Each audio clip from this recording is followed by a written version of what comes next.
오늘은 좀 무거운 질문으로 설교를 시작하겠는데요. 그런 일이 없어야겠지만 만약에 여러분 지금 당장 여러분이 죽음을 맞이하게 된다면 여러분은 여러분 자신이 천국에 갈 확신이 있습니까? 어떤 순간에 죽더라도 나는 분명히 천국 갈 거야 라는 확신과 소망이 여러분에게 있는지 궁금합니다. 지난주 주일 저녁에 타 교회에 다니는 한 권사님을 만나서 함께 식사 교제를 했는데요. 이제 함께 저녁을 먹으면서 이런저런 얘기를 나누다가 권사님께서 너무 답답했던 이제 자기 속마음을 저에게 털어놓으셨습니다. 이분이 셀리더인데 지난주 셀 모임을 하다가 겪었던 일에 관한 이야기입니다. 지난주 셀 모임 나눔 주제가 천국 소망이었다고 해요. 그래서 권사님께서 셀원들에게 이렇게 질문했다고 합니다. 여러분 지금 죽으면 천국 갈 수 있어요? 천국에 대한 확신이 있습니까? 물었더니 이 질문을 들은 두 셀원이 이렇게 대답을 했대요. 저는 아직은 천국에 갈 자신이 없습니다. 확신이 없어요. 이렇게 말했대요. 권사님이 너무 충격을 받으신 거예요. 왜냐하면 이렇게 말씀하신 두 분이 신앙생활을 지금 10년 넘게 하신 집사님들이었기 때문입니다.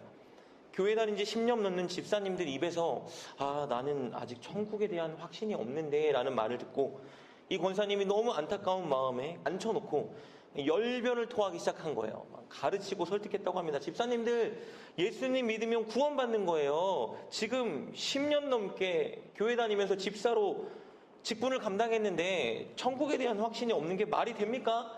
두 분은 천국 가요. 무조건 간다고 믿으세요. 이렇게 했대요. 한참 이렇게 열변을 토한 다음에 다시 물어봤대요. 자, 오늘 죽으면 천국 갈 수 있겠죠? 했더니 두 분이 되게 솔직하신 분이세요.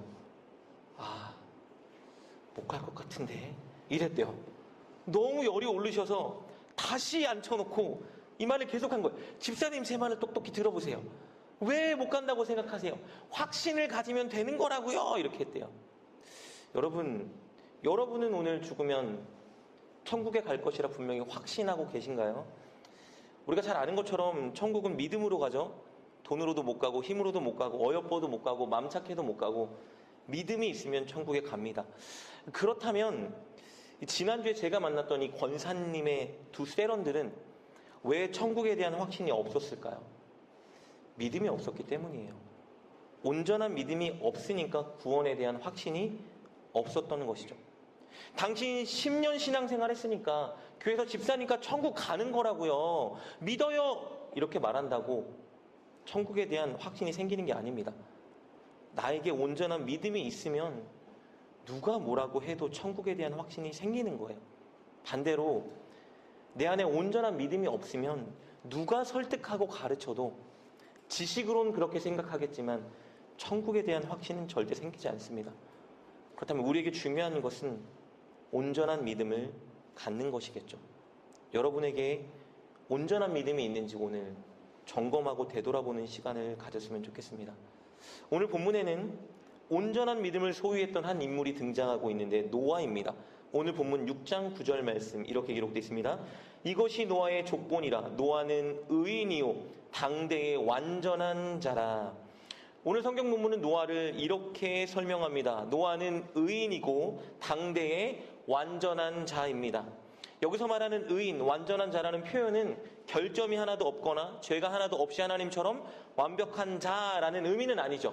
이 표현은 그가 당대에 온전한 믿음을 가졌던 자라는 의미입니다.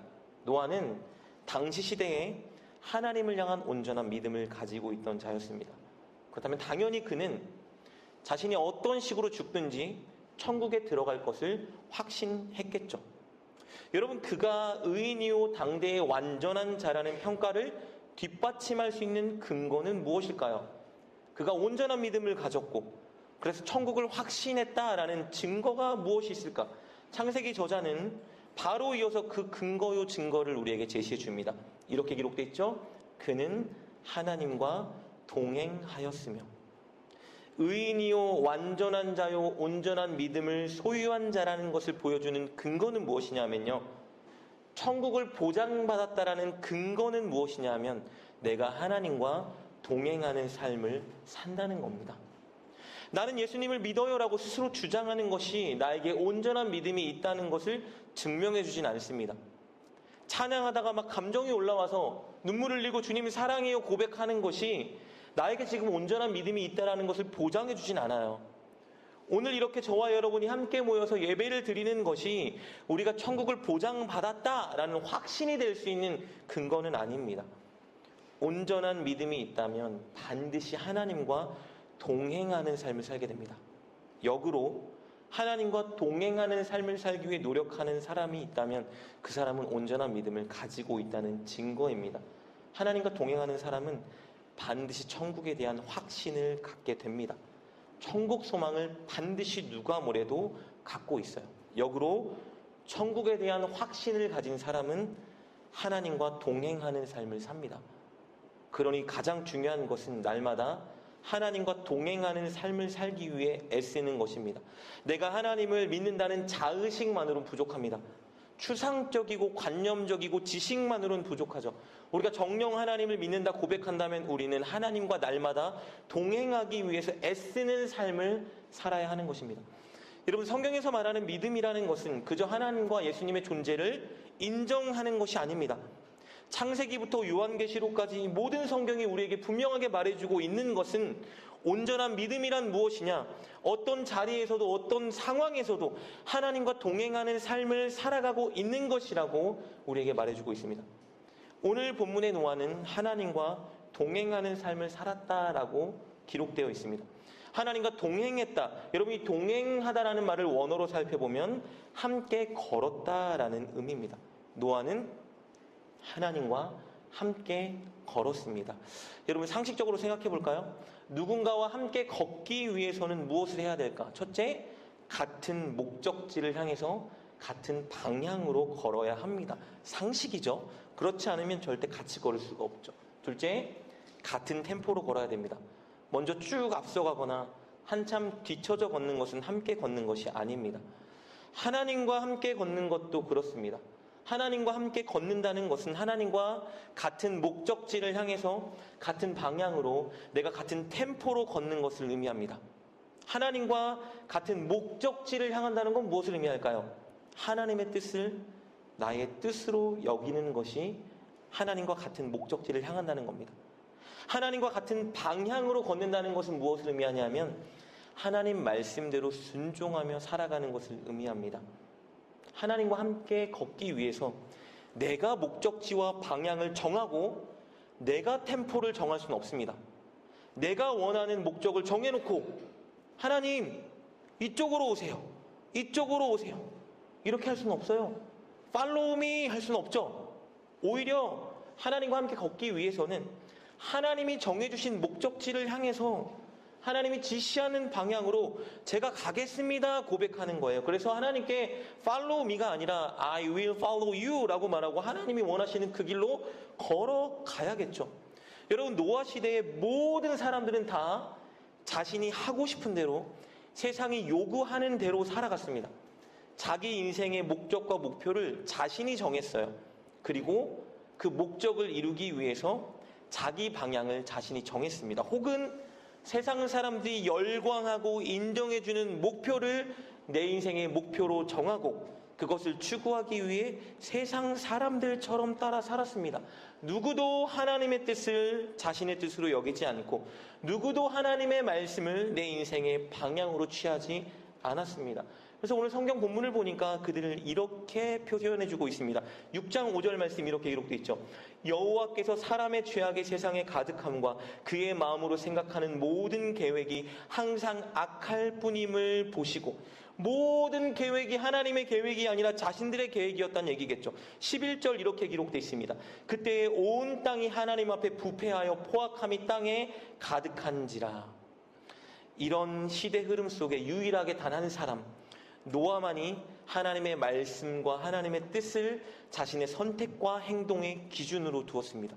사람들이 무엇을 따라가고 무엇을 추구하고 무엇에 열광하고 있건 노아는 하나님의 뜻을 자기 인생의 목표로 삼고 하나님의 말씀을 자기 인생의 방향으로 삼고 그렇게 걸어갔던 거예요. 그래서 그만 하나님과 동행하였더라 기록되어 있는 것입니다. 여러분, 당시 그러면 하나님께서 정하시고 세우신 뜻은 무엇이었을까? 아니, 노아가 하나님의 뜻을 내 인생의 목표로 세웠다고 하는데, 그럼 그 목표는 무엇이었을까요? 심판과 구원입니다. 하나님은 이 땅을 심판하고 그 가운데에 하나님이 기뻐하는 자를 구원하겠다는 뜻을 정하고 세우셨습니다. 먼저 죄악된 세상을 홍수로 심판하겠다 뜻을 완전히 정하십니다. 우리 6장 13절 말씀 이렇게 기록되어 있습니다. 하나님이 노아에게 이르시되 모든 혈육 있는 자의 포악함이 땅에 가득함으로 그 끝날이 내 앞에 이르렀으니 내가 그들을 땅과 함께 멸하리라. 하나님이 정하신 뜻은 내가 멸하겠다예요. 그런데 그 가운데에 하나님과 동행하는 사람, 하나님이 기뻐하는 사람은 방주로 구원하겠다 결정하십니다. 우리 6장 18절부터 20절 말씀입니다. 그러나 너와는 내가 내 언약을 세우리니 너는 내 아들들과 내 아내와 내 며느리들과 함께 그 방주로 들어가고 혈육 있는 모든 생물을 너는 각기 암수 한 싹씩 방주로 이끌어들여 너와 함께 생명을 보존하게 하되 새가 그 종류대로 가축이 그 종류대로 땅에 기는 모든 것이 그 종류대로 각기 둘씩 내게로 나오리니 그 생명을 보존하게 하라. 심판할 것인데 그 중에 구원하겠다. 하나님이 정하신 뜻은 심판과 구원입니다. 그러자 노아가 남은 자기의 인생의 목표를 뭐로 정하냐?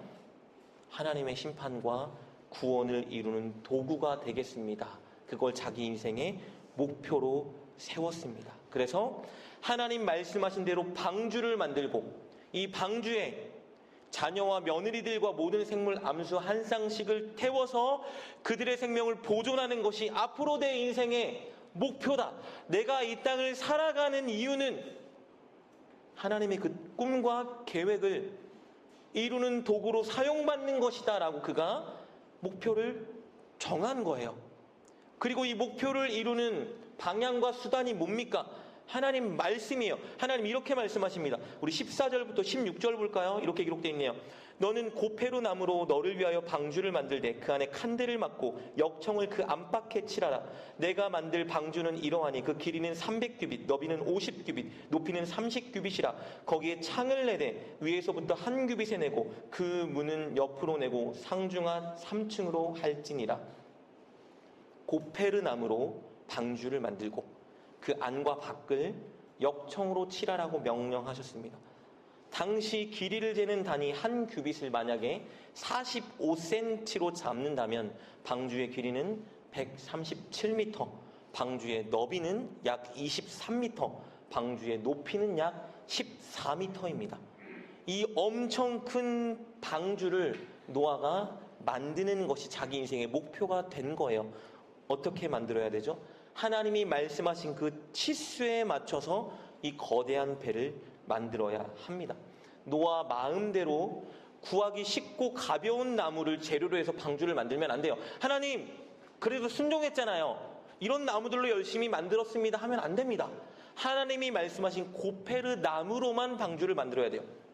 노아 생각이 너무 힘드니까 방주 밖에만 역청을 칠하자 이래도 안 돼요. 안과 밖을 꼼꼼히 역청으로 다 발라야 됩니다. 너무 성가시니까 방주의 길이나 너비 대충 어림 잡자 이렇게 제작해도 안 됩니다. 반드시 하나님 말씀해 주신 그 사이즈대로 정확하고 세심하게 제작해야 돼요. 이게 날마다 노아가 해야 되는 일입니다. 그런데 노아는 어떻게 했다라고 기록되어 있냐면요, 오늘 창세기 6장 22절 말씀 볼까요? 이렇게 기록되어 있네요. 노아가 그와 같이 하여 하나님이 자기에게 명하신 대로 다 준행하였더라. 학자들이 방주를 제작하는 기간을 보통 120년으로 추정하죠.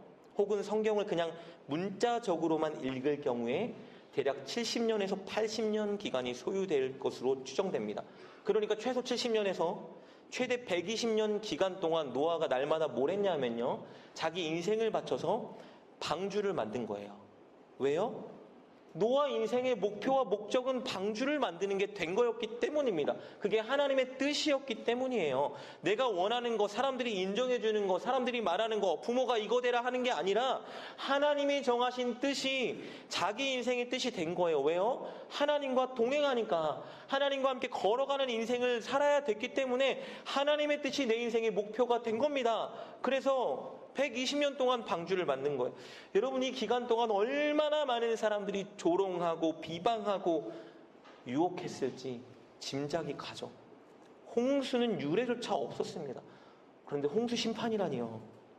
홍수 심판이 임할 테니 나를 돕고 나와 함께하고 방주가 완성되면 방주에 같이 탑시다 라는 권면이 사람들에게 어떻게 들렸을까요?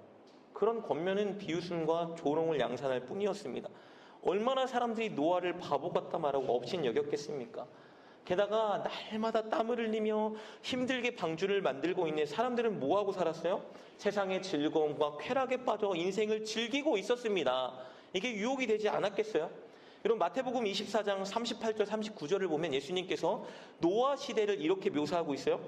홍수 전에 노아가 방주에 들어가던 날까지 사람들이 먹고 마시고 장가들고 시집가고 있으면서 홍수가 나서 그들을 다 멸하기까지 깨닫지 못하였으니 라고 말하고 있습니다.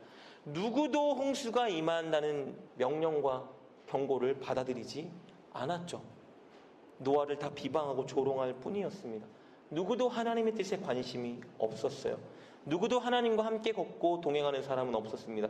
단 한 사람, 노아만 그 길을 걷고 있었던 것이죠. 그래서 우리가 읽었던 것처럼 6장 22절에 노아가 그와 같이 하여 하나님이 자기에게 명하신 대로 다 준행하였더라. 여러분, 노아의 기사를 읽어보면요, 창세기를 다 읽어보면 계속 등장하고 반복되는 말이 뭐냐면요, 노아가 명하신 대로 다 준행하였더라, 이 말입니다. 모두가 다 아니라고 할 때, 모두가 다 그렇게는 안 산다고 할 때, 모두가 다 바보라고 조롱할 때 노아는 하나님이 정하신 그 뜻을 자기의 인생 목표로 두고 그 뜻을 날마다 이루기 위해 하나님과 걸었던 것입니다. 하나님이 주신 그 명령, 아주 자세한 배의 사이즈, 그거 만드는 것이 하루하루 그의 인생의 일과였던 거예요. 늘 묵묵히 하나님과 걸어가는 삶을 살았던 것입니다. 이것이 하나님과 동행하는 삶이고, 여러분, 이것이 성경에서 우리에게 말하는 믿음입니다. 이것이 천국이 보장되어 있음을 확신할 수 있는 유일한 비결이에요. 게다가 노아는요, 하나님과 템포를 맞춰 걸었습니다. 자기가 앞서가지 않았어요. 하나님이 말씀하시면 움직였어요. 하나님이 말씀하시면 미루지 않고 느릿느릿 뒤처지지 않고 즉각 순종하며 따라갔습니다. 여러분, 방주가 다 완성되고 난 후에 노아가 방주로 들어가도 됐잖아요. 너는 방주로 들어가지 않습니다. 창세기 7장 1절 말씀을 보면 하나님께서 노아에게 방주로 들어가라 말씀이 떨어지자 그때서야 노아는 방주로 들어갑니다. 놀랍게도 그래서요, 창세기 7장 5절 말씀에 이렇게 말씀이 기록되어 있어요. 노아가 여호와께서 자기에게 명하신 대로 다 준행하였더라. 노아 인생의 기사는 다 이거예요. 하나님께서 명하신 대로 다 준행하였더라. 방주를 제작했다고 임의대로 먼저 들어가지 않았습니다. 하나님이 말씀하신 그 순간 들어가라 하시자 들어갔어요.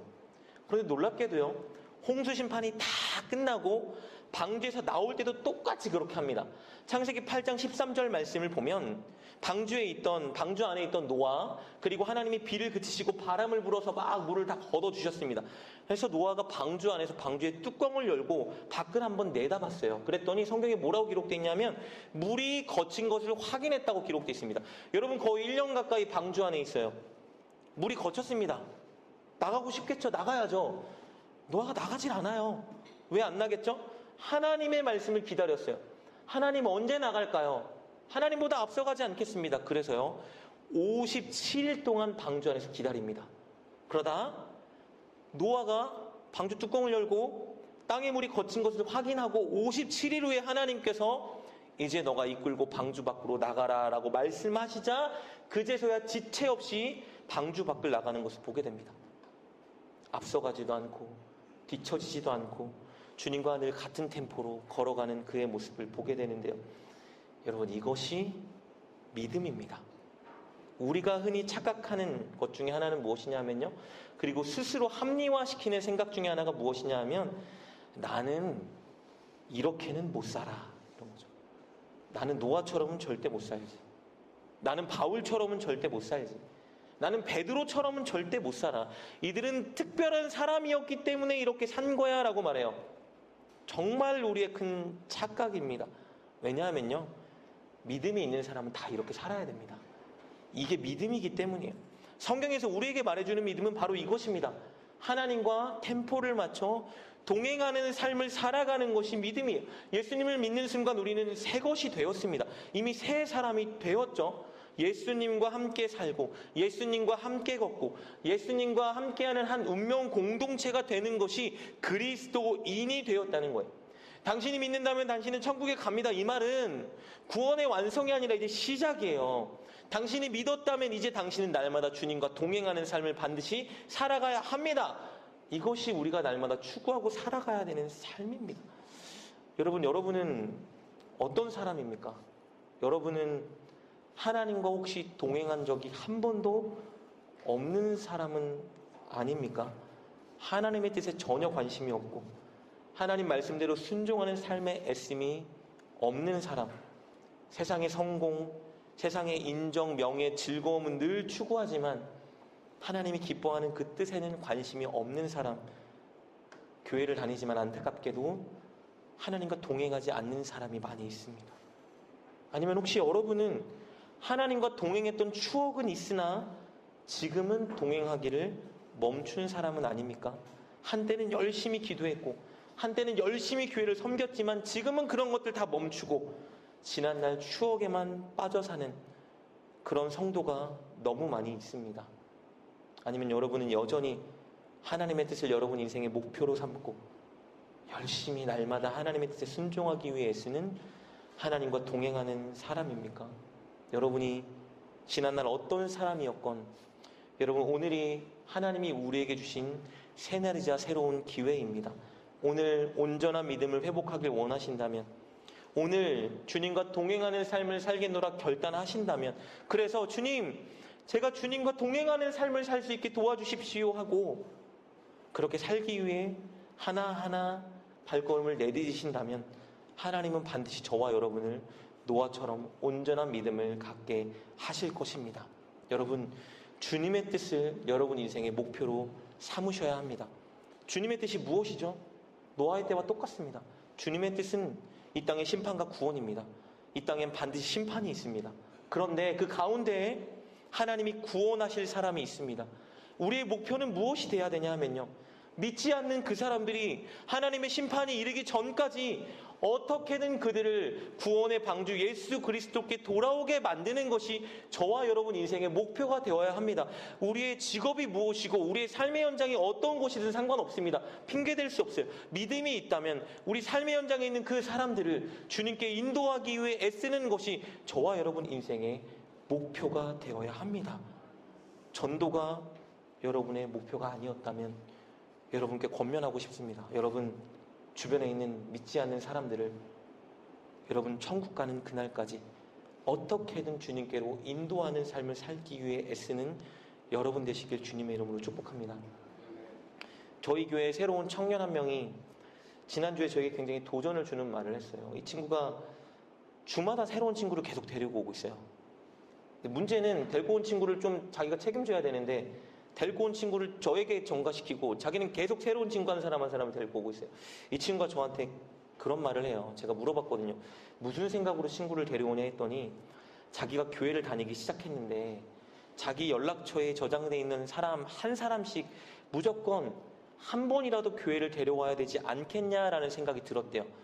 그래서 몇 명의 핸드폰에 저장되어 있냐고 물어봤더니 자기가 잘 교류하지 않는 사람들을 다 삭제하고 봤더니 600명 정도가 저장되어 있대요. 그래서 이 친구가 저한테 하는 말이 뭐냐 하면요, 600명은 한 번이라도 교회에 데리고 오겠대요. 그래서 지난주에도 친구 데리고 왔는데 밥 사주고 시간 내고 차 사주고 이렇게 하더라고요. 아무것도 모르는 친구인데 여러분, 이 친구가 그렇게 살아가겠대요. 저와 여러분에게 진짜 온전한 믿음이 있다면 저와 여러분의 인생의 목표가 그것이 돼야 됩니다. 어떻게든 믿지 않는 사람들, 내가 주님 앞에 가는 그날까지 저들이 심판받지 않도록 주님께 인도하는 것이 제 인생의 목표가 되겠습니다. 이것이 여러분 우리 인생의 목표가 되는 것이 주님과 함께 걸어가는 삶입니다. 그것을 위해서 늘 말씀을 묵상하고 말씀대로 살기 위해 노력해야 됩니다. 믿지 않는 사람들을 주님께 데려오는 것이 아니라 주님이 어떤 분인지, 주님께 나왔을 때 어떻게 살아야 되는지를 내가 말씀의 삶으로 보여줘야 합니다. 그래서 우리 인생의 가장 중요한 것은 말씀을 읽는 데 시간을 투자하고 말씀대로 순종하는 데 물질과 노력을 투자하는 것이 되어야 하는 것입니다. 그리고 그것을 위해서 날마다 기도해야죠. 하루를 기도로 시작하고 틈틈이 주님 도와달라, 하나님 뜻대로 살아가게 해달라 기도하고 하루를 마무리할 때 기도해야죠. 여러분, 이것이 믿음입니다. 이게 성경에서 말하는 믿음이에요. 여러분, 믿음이 있으십니까? 우리에겐 믿음이 필요합니다. 그런데 안타까운 것은 이렇게 설교를 해도 분명히 이 설교 앞에서 이렇게 생각하는 분 계실 거예요. 나는 그렇게는 못 살아. 그래서 결단하지 않고 이미 마음을 닫곤 하죠. 왜냐하면 이렇게 살아가는 게 쉽지 않거든요. 이렇게 살아가려면 사람들처럼 못 누리고 희생하고 헌신하는 삶을 살다가 고생은 고생대로 하다가 치질이 궁상맞은 인생 살다가 천국 간다고 오해하니까 못 사는 거예요. 여러분, 노아는 어떻게 그렇게 살았을지 한번 볼까요? 오늘 6장 8절 말씀에 이렇게 기록되어 있습니다. 그러나 노아는 여호와께 은혜를 입었더라. 은혜를 입었대요. 이 문장을 원어로 보니까 이렇게 기록되어 있네요. 노아는 여호와의 눈에서 은총을 발견했다. NIV 성경을 보면 이렇게 기록되어 있습니다. Noah found favor in the eyes of the Lord. 하나님 눈에 있는 자신을 향한 은혜와 은총을 노아가 발견했대요. 여러분, 어떻게 이렇게 살 수 있었냐면요, 억지로 이렇게 못 삽니다. 자기 결단만으로는 안 돼요. 노아는 뭘 보았냐 하면 날마다 자신을 향해 흐르고 있는 하나님의 은혜를 발견하는 거예요. 세상 사람들은 하나님의 은혜를 발견하지 못하고 있는데 노아는 나를 향해 흐르고 있는 하나님의 놀라운 사랑과 은혜를 늘 발견했습니다. 그래서 하나님과 동행할 수 있었던 거예요. 동행하면 동행할수록 그 은혜가 더 크게 느껴지고 더 크게 누려지니까 이렇게 살지 말라 그래도 이렇게 살 수밖에 없게 되는 사람이 되는 것이죠. 세상 사람들은 하나님의 은혜를 발견하지 못하니까, 맛보지 못하니까 뭐를 추구하죠? 세상의 즐거움을 따라가고 추구하는 거예요. 돈과 명예와 즐거움과 사람들이 한다고 하는 유행하는 모든 것들을 맛보고 싶어 하죠. 왜요? 하나님의 은혜를 경험하고 누리지 못하고 살기 때문입니다. 노아는 하나님의 은혜를 경험하고 누리고 사니 세상 사람들이 즐거워하는 그 쾌락과 즐거움이 자신의 목표가 되는 것이 아니라 그것과 비교할 수 없는 이 좋은 하나님의 은혜를 날마다 누리고 살아가는 것이 그의 인생의 목표가 되는 것입니다. 누가 나를 조롱해도, 누가 이해 못해도 나는 하나님이 주시는 이 은혜, 평안, 격려, 안식, 기쁨, 즐거움이 내 안에 가득하니 날마다 방주를 만드는 삶을 살아갈 수 있었던 것입니다. 여러분, 우리가 살아가는 이 포스트 모더니즘 시대는 내가 내 인생의 주인이라 주창하고 있고요. 내가 원하는 모든 것을 자유롭게 해야 된다라고 우리를 선동하고 있고요. 남들보다 인정받는 사람이 되라 주장하고 있고요. 즐기는 것, 경험하는 것이 인생의 목표가 되어야 하니 그래서 돈이 생기면 여행 가고 무조건 하고 싶은 대로 살라고 우리를 유혹하고 있습니다. 그런데 여러분, 이런 시대 사조 속에도 분명합니다. 여전히 날마다 새벽을 깨우며 말씀과 기도로 하루를 시작하는 사람들이 많이 있습니다. 여전히 주님의 교회를 든든히 세우겠다고 자신의 시간과 물질을 바치고 노력하는 사람들이 있습니다. 요즘은 교회 날마다 못 가. 요즘 청년이 어떻게 새벽 기도를 해? 누가 교회를 자주 나가? 주일 한 번만 나와도 믿음이 좋은 거지라고 말하는 이 시대 속에 날마다 하나님께 기도하는 것이 인생의 목표고 시작이 되어야 된다 말하며 여러분, 그렇게 새벽 이슬처럼 하나님께 나와 기도하는 청년들이 많이 있습니다. 손가락질 받고 조롱받으면서도 이 더운 여름에 길거리에서 전도지 들고 전도하는 수많은 사람들이 있어요. 여러분, 그들은 왜 그렇게 살까요? 고지식하고 어리석어서 그렇게 살아갈까요? 즐길 줄도 모르고 고리타분해서 그렇게 살아갈까? 아니에요. 그들을 향해 흐르고 있는 하나님의 은혜와 사랑을 발견하고 누리기 때문에 그렇게 살아갈 수 있는 것입니다. 피곤해도 기도할 때 주어지는 하나님의 평안과 소망이 있기 때문에 피곤하고 바쁜 와중에도 기도의 자리를 지킬 수 있는 거예요. 말씀을 읽고 묵상할 때 나를 새롭게 변화시켜 주신 하나님의 은혜와 능력을 경험하기 때문에 그렇게 살아가는 것입니다. 내 물질과 내 시간, 노력을 쏟아부으며 전도할 때 느껴지는 그 하나님의 마음이 있기 때문에 전도하는 삶을 살아가는 거예요. 그렇게 살지 않는 사람들은 단 한 번도 누리지 못했던 그 은혜를 그들은 발견하고 누리고 있기 때문에 그렇게 살아갈 수 있는 것입니다. 주님과 동행할 때 그런 은혜가 주어지기에 그런 은혜를 발견하기에 살아가는 것. 여러분 본문의 노아를 생각해 볼까요? 120년 동안 죽어라 고생하며 방주를 만들었어요. 불쌍해 보이죠? 인생에서 누리고 즐겨야 하는 것들 누리고 즐기지 못하죠? 안쓰럽죠? 야, 주일 지키겠다고 여행도 못 가고 여행 가도 주일 지키겠다고 어떻게든 주일 사수하겠다고 여행 10일, 20일 가야 되는 그 여행 5일, 4일, 3일 가는 거 여러분 어리석어 보이죠? 하나님께 가스라이팅 당해서 부당한 대우 당한다고 생각할 수 있는데요. 정말 중요한 걸 모르는 사람들이 그렇게 생각하는 겁니다. 노아는 세상 사람들이 결코 경험할 수 없는 하나님의 은혜를 지금 맛보고 살아가고 있었던 거예요. 평안과 안식과 격려와 위로와 기쁨을 맛보고 게다가 나를 하나님의 뜻을 이루는 도구로 사용하신다는 그 영광을 그가 확신하고 누리고 있었습니다. 무엇보다 세상을 향한 심판 속에 내가 구원받는다. 확신과 그 경험을 그가 누렸습니다.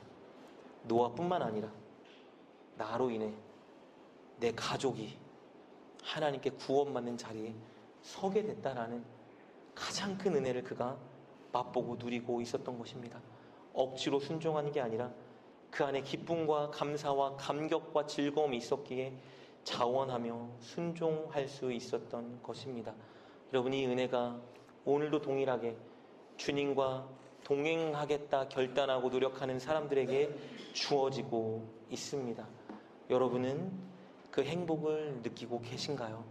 여러분 누군가가 여러분에게 여러분 행복해요? 라고 물을 때 여러분 자신 있게 하나님 때문에 행복합니다 말할 수 있습니까?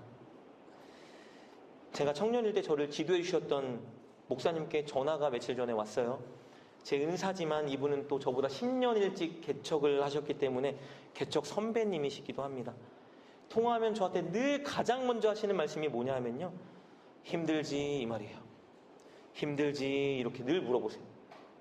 목사님 인사하면 힘들지 늘 이게 첫 인사예요. 저는 이렇게 늘 말씀드려요. 재밌어요. 행복합니다. 이렇게 말해요.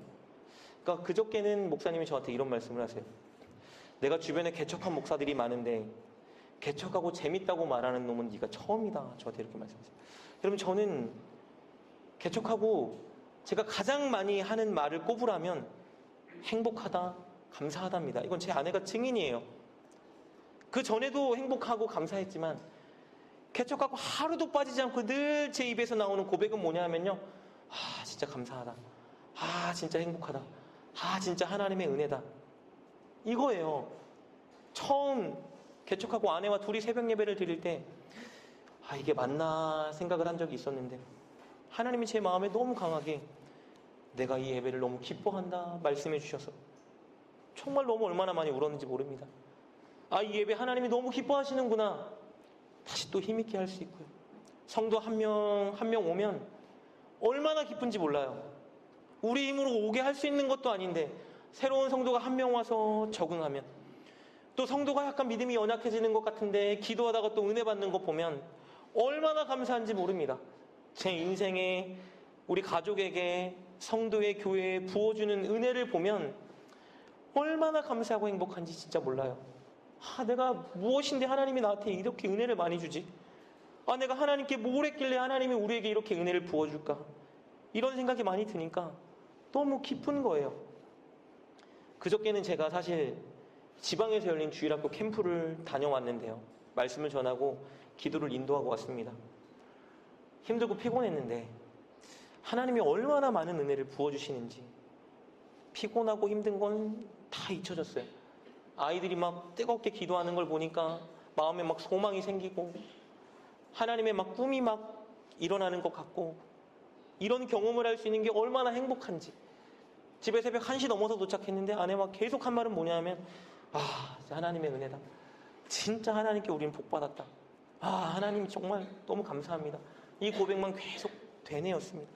여러분, 우리가 행복하지 않은 이유는요, 돈이 없어서가 아니에요. 우리가 행복하지 않은 이유는요, 사람들에게 인정받지 못해서가 아닙니다. 남들보다 탁월하지 못해서 행복하지 않은 게 아니에요. 남들이 다 누리는 거 내가 누리지 못하기 때문에 행복하지 않은 게 아닙니다. 우리가 행복하지 못한 이유는요, 나를 향해 흐르고 있는 하나님의 은혜를 발견하지 못하기 때문입니다. 하나님과 동행하고 있지 않기 때문에 행복하지 않은 거예요. 우리 교회가 행복하지 않은 이유는요, 사람이 적어서가 아닙니다.